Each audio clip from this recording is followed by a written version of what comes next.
Hello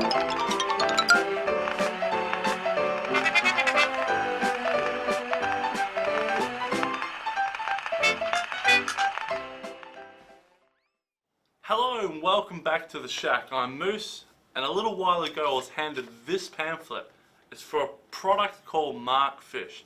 That triggered my interest, so I decided to visit the website, buy one for myself, and we're going to have a little quick look today. So come with us. So here it is. This is the little Markfish. Now, I lied when I said I ordered it off the internet. What I really did was went down to one of the co-designer and manufacturers of the product to pick it up, and that way I could learn firsthand what this was all about. And what it is all about, primarily, is this little button here. It's a mark button, and it appears on a lot of Furuno models, especially the 500 series. Now, why would you have a mark button on a purely fish finder system is a good question. Well, that mark button allows you to send information via this little box to a GPS unit. Now, there is, of course, a Furuno specific NEMA 0813, a device that will allow you to do that. This makes it a lot easier, plus it gives you something special in return. So we won't get into the technicals just yet. Let's have a look at what you actually get with the product and go from there. So in the box you can see it's all neatly packed, and you get the actual Markfish itself. It's made out of a hard plastic. It's about 70 centimeters long, and it has a whole bunch of cables coming through. They all do different things, and we'll explain them in a second. We'll just detangle them first. There we go. So the first two are the data out, or TX for transmit, and then you have the RX or data in cables. You also get some cable joiners and a fuse, so you don't blow anything up. And you get this handy little instruction book which explains just where all the cables go and a little bit about the box itself.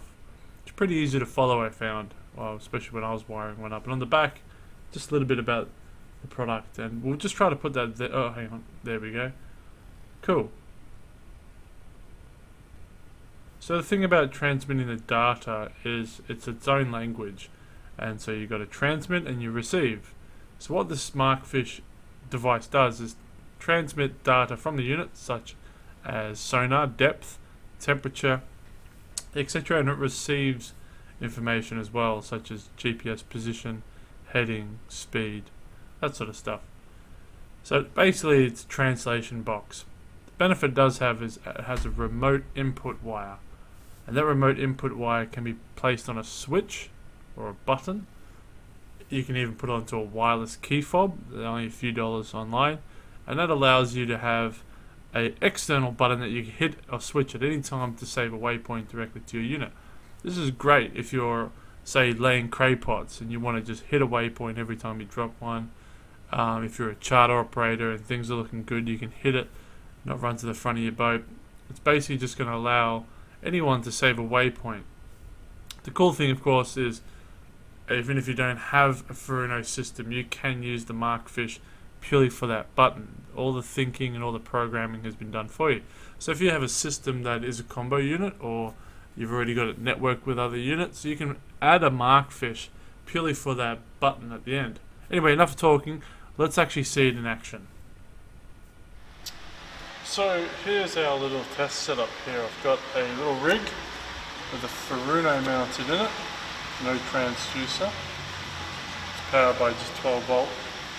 We have our little Markfish here installed, feeding us NEMA 0183 data from the EchoMap 50S to the Furuno and back. We actually do get depth data, but of course I've turned the demo off the Furuno, so it's just going to flash there.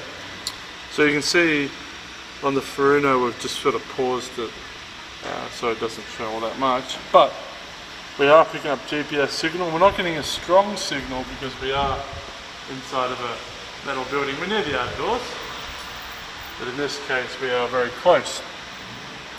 So we head over here and we hit mark, and mark again, and you can see Fish 100 has popped up. Now the word fish is pre-programmed into the Markfish and then just numerical.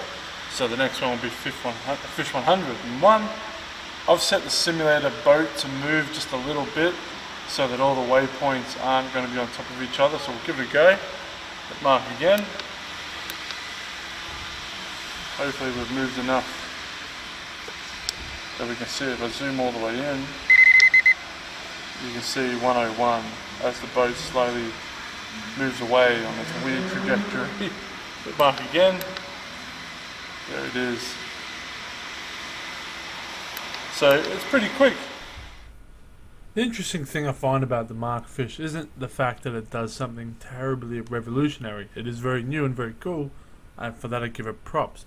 The thing I love a lot about it is that it is a solution to a problem that a lot of Australian anglers and anglers around the world have, and that someone locally here in Australia, in particular here in Melbourne, designed. I remember speaking to Michael, one of the developers, and I was expressing how a lot of products are designed in Europe and are designed in New Zealand and obviously in the US, and it's really nice to see a product done here locally in Melbourne, especially when it's for a problem that a lot of our anglers seem to have.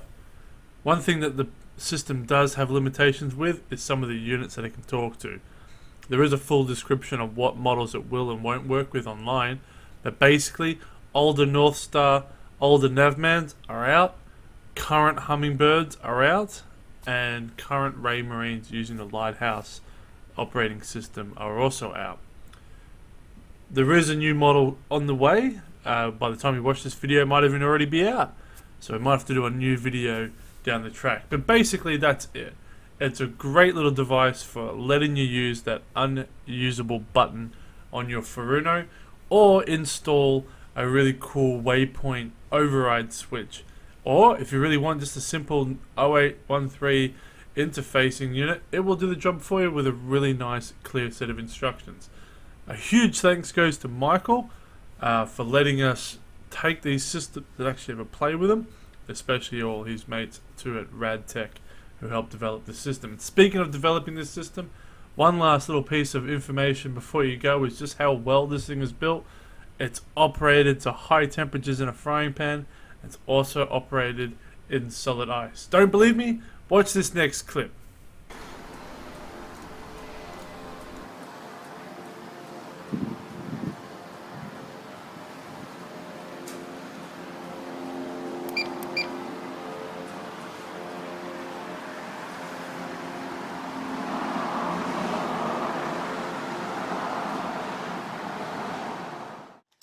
So that was a little quick look at the Mark Fish. For more information on the Mark Fish, you can go to www.mark.fish and you can find out all the information that you like. I've been Moose. A massive thank you to AFN for letting me film in their studio. For more information on AFN, you can click the link below. Stay safe in the water, everybody, and we'll see you next time.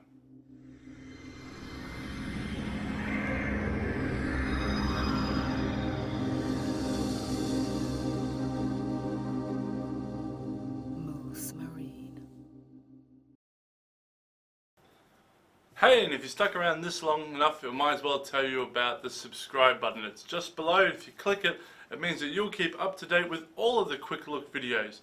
Don't forget to press share if you think your friends might be interested, and give us a thumbs up if you liked it. Thumbs down if you didn't. I'm okay with that. And if any products that you'd like to see, leave us a comment below. Thanks very much for watching. I've been Moose, and we'll see you later.